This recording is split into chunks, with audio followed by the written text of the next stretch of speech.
From west to east now, improvised explosive devices, or IEDs, are now the weapon of choice for the Somali terrorist group Al-Shabab, targeting both soldiers and civilians. Journalist Jason Patinkin went on patrol outside Mogadishu with African Union soldiers as they struggled to counter the growing IED threat. African Union soldiers patrol a village outside Mogadishu. They are sweeping for improvised explosive devices, IEDs, planted by Al-Shabab insurgents. The goal is to find and defuse any bombs before they go off. The AU troops, called Amisom, forced Al-Shabab from most major towns during the past 5 years, but the rebels have regrouped. Using IEDs in ever larger attacks, they have managed to slow Amisom's advance.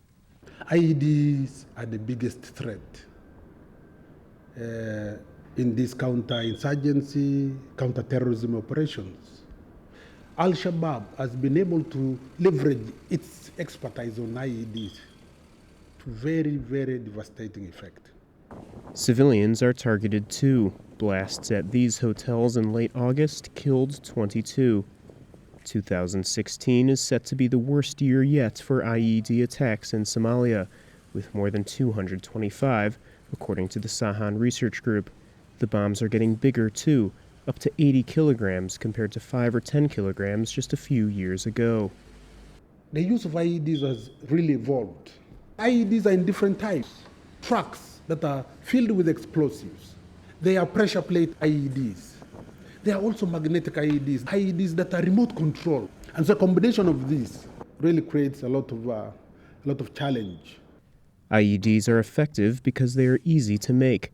Cell phones trigger explosives made from fertilizer and old munitions. Ball bearings and nails maximize carnage.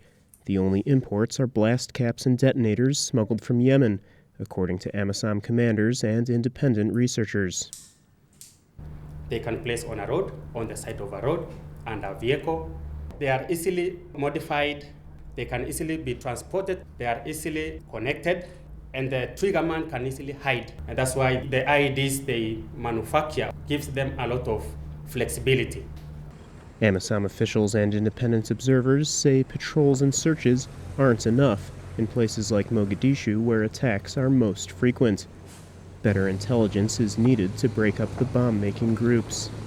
Keeping an eye on where potential IED factories may be, keeping an eye on where the materials are coming from. If certain materials which are known IED components are visible in high quantities or running through the hands of certain people, that kind of intelligence can start to dismantle an IED network.